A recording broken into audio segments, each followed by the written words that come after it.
اللہ تعالیٰ بتاتا ہے تمہارے آگے پیچھے حفظہ، حفاظت والے جو ہیں فرشتے چلتے ہیں۔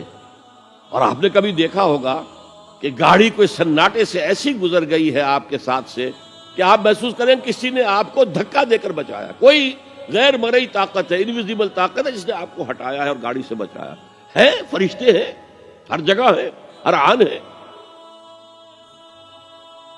تو اس اعتبار سے غیب ہے، فرشتہ ہم نہیں دیکھ سکتے۔ حضور نے جبرائیل کو ان کی اصل شکل میں صرف 2 مرتبہ دیکھا ہے۔ ایک مرتبہ غار حرا سے اترتے ہوئے آپ نے دیکھا، آواز آئی یا محمد۔ یہ چوتھی وحی جو ہے اس سے پہلے واقعہ پیش آیا۔ آپ نے دیکھا سامنے آگے پیچھے دائیں بائیں کوئی نہیں ہے، تو تھوڑا سا خوف سا احساس ہوا، آگے بڑھے، پھر یا محمد، پھر آپ نے دیکھا دائیں بائیں آگے پیچھے کوئی نہیں ہے، پھر آواز آئی یا محمد۔ اب نگاہ اٹھا کر دیکھا تو جبرائیل پورے افق پر چھائے ہوئے، وَهُوَ بِالْأُفُقِ الْأَعْلَى فَدَنَا فَتَدَلَّى فَكَانَ قَابَ قَوْسَيْنِ أَوْ أَدْنَىٰ فَأَوْحَىٰ إِلَىٰ عَبْدِهِ مَا أَوْحَىٰ۔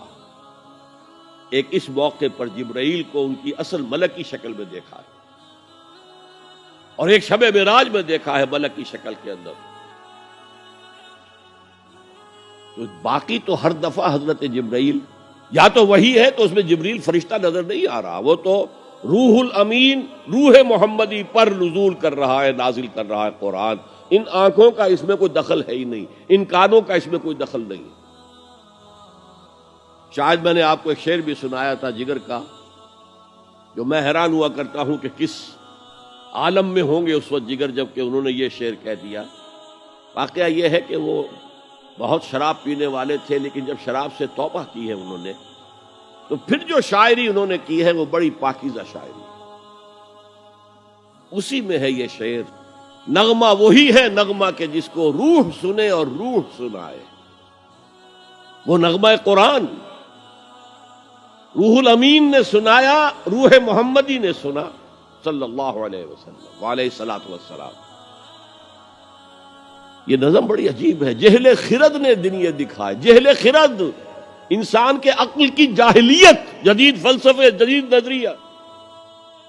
ویسے تو سمجھا ریشنلائزیشن ہے، ریشنلزم ہے، عقلیت ہے جہالت۔ جہل خرد نے دن یہ دکھائے، گھٹ گئے انسان بڑھ گئے سائے۔ اسی میں یہ شعر ہے، نغمہ وہی ہے نغمہ کہ جس کو روح سنے اور روح سنائے۔ بہرحال حضور نے جبرائیل کو اصلی شکل میں بھی دیکھا ہے، وہ غیب میں ہے یا نہیں ہے؟ شب معراج میں آپ نے کیا نہیں دیکھا؟ جہنم کو دیکھ لیا، جنت کی سیر کر لی۔ یہ غیب ہے ہمارے لیے۔ تو جو چیزیں ہمارے لیے غیب، میں اس سے پہلے ایک گفتگو میں کہہ چکا ہوں کہ اللہ کے لیے تو غیب کا سوال ہی نہیں۔ وہ جب کہتا ہے عالم الغیب والشہادہ، وہ ہمارے اعتبار سے کہتا ہے جو چیزیں تمہارے لیے غیب ہیں اللہ ان کا بھی جاننے والا ہے، اور جو تمہارے لیے جو موجود ہیں سامنے جنہیں تم دیکھ سکتے ہو، چاہے ان کو دیکھنے کے لیے تم نے ٹیلیسکوپ ایجاد کر لی ہے تو اس سے تمہاری آنکھ کی صلاحیت بڑھ گئی، اگر مائکروسکوپ ایجاد کر لی ہے تو اس سے بھی تمہاری آنکھ کی صلاحیت بڑھ گئی ایک اعتبار سے۔ بہرحال ہے یہ تمہارے اپنے حواس خمسہ۔ تمہارا علم تو وہی تک رہے گا جو امور ان حواس خمسہ کی گرفت میں آ سکیں۔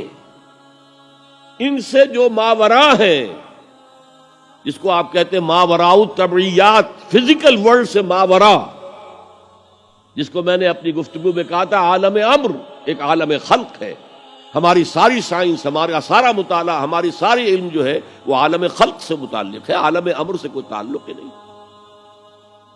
عالم امر سے تعلق رکھنے والے فرشتے ہیں اور انسان کی روح ہے۔ یسألونک عن الروح قل الروح من امر ربی۔ اور عالم امر کے اندر یہ چیزیں، واقعات، تخلیق اس طور سے ہوتی ہے کہ اس میں صرف کن، صرف یہ کہا جاتا اور ہو جاتا، ٹائم ایلیمنٹ کوئی نہیں ہے۔ انما امرہ اذا اراد شیئا ان یقول له کن فیکون۔